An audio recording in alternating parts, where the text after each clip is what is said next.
मराठ्यांना फक्त कळू द्यायचे हे कोण कोण आहे म्हणून. सरकारला फक्त कळून देणं लय गरजेचं. समाजाला मराठ्यांना कळणं लय गरजेचं. हे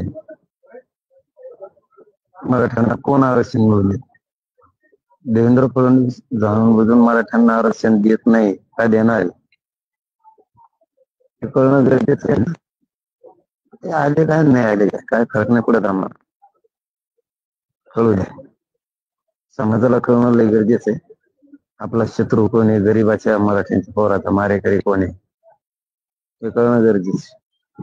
ते यावात नाही यावात हा भाग त्यांचा आहे, आमचा.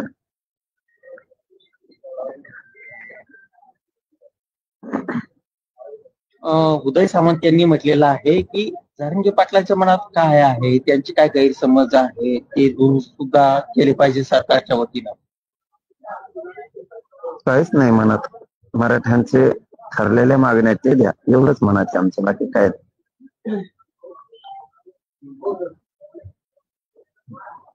जे आपलं देशमुख कुटुंब आहे बीडचं ते सुद्धा उपोषणामध्ये येणार आहे आज इथे भेट देण्यासाठी. उपोषणात सुद्धा सहभागी होऊ शकता अशी चर्चा आहे. नाही, सहभागी होण्याची आवश्यकता नाही. ती आहे समाज आहे लढायला, ते खूप दुःखात येतं. त्यांनी सहभागी होण्याची आवश्यकता नाही. सहभागी झालेले उपोषण करते यांच्या जीवाला धोका होऊ नये म्हणून यांना विनंती करणार आहे की तुम्ही उपोषण सोडा. माझ्या शरीर वायाला गेलंय, खराब झालंय. या मराठ्यांच्या पोराचं शरीर उपोषण करून खराब व्हायला नको म्हणून सामूहिक उपोषण पोरं करतायत. यांनाच मी सोडा म्हणून सांगणार आहे. तुमच्या शरीराचं नको वाटलं करायला, माझ्या तर शरीराचं झालंय. मी आहे लढायला. मी यांनाच आज विनंती करणार आहे की इथं बसलेल्या सगळ्या बांधवांनी उपोषण तुम्ही सोडा. ते बसून राहायला तरी चालेल, फक्त उपोषण सोडा. त्यांनी करून दाखवलंय ना. सामूहिक उपोषणाला बसा म्हणलं तर समाजाने बसून दाखवलंय ताकदीने. म्हणून आता माझ्या शरीरात वाटलं झालं त्यांना सोडायचं मी विनंती करणार. पंकजा मुंडे यांनी सुद्धा असं वक्तव्य केलेलं आहे की जरांगे पाटील जर यांनी परवानगी दिली तर मी मध्यस्थी करून काहीतरी मार्ग काढण्याचा प्रयत्न करेल, जरांगे पाटलांना भेटण्याचा प्रयत्न करेल. आमचं कोणालाच ना नसते ना, आमची कोणालाच नाही.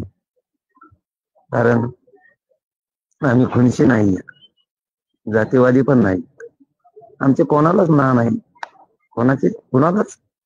त्यांनी असंही वक्तव्य केलं आहे की जर मला आंतरवाईला जर यायचं असेल, मनोज जरांगे पाटील जर सांगतील इथली सुरक्षा जर ते हे करतील तर मी आंतरवाडीला येण्यात इच्छुक असं म्हणजे काय दहशतवादी आहे काय?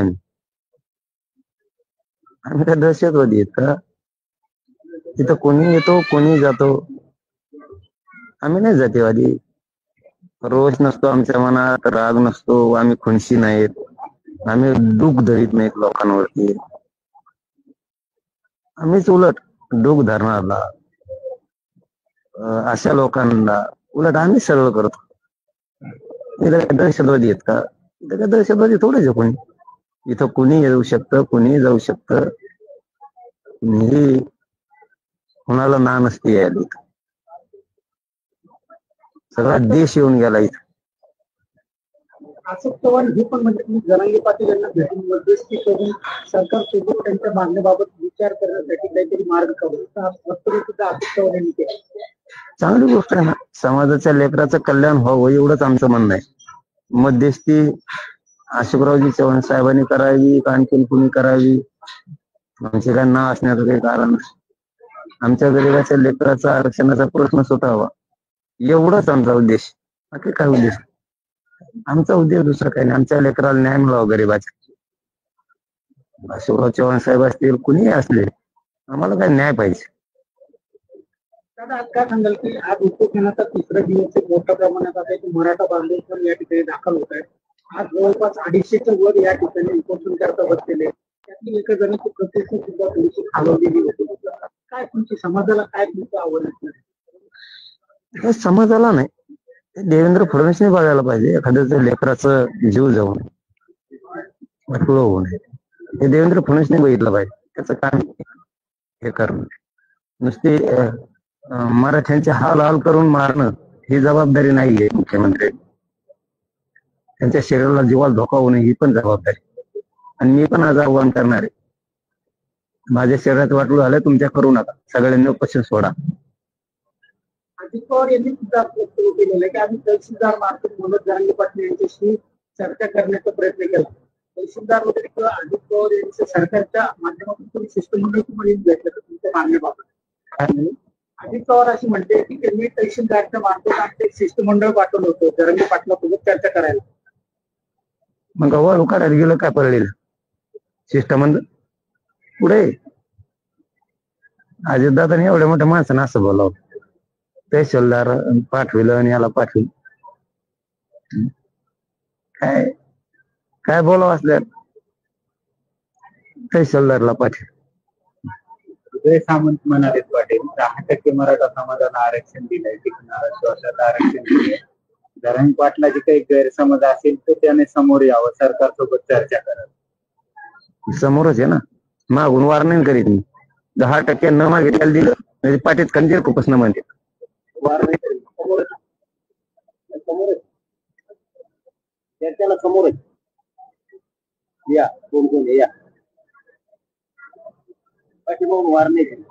न 10% देऊन बघत 10% टाकलं हे बघलं, वार नाही करीत समोरच. धनंजय देशमुख प्रकरणात अनेक बाबी समोर येत आहेत. बीड मधले ते अजून सीसीटीव्ही समोर येत आहेत. त्यातून अंजली दमन यासारखं काही अनेक लोकांनी अशी मागणी केली की वाल्मिक कराड यांच्यासह सगळ्यांना मुंबईच्या आधारावर जेलमध्ये या ठिकाणी पाठवण्यात यावं, कारण की त्यांना जे आरोपी आहे त्यांना मोठ्या प्रमाणात सुविधा मिळत आहे आता आरोप केलेला.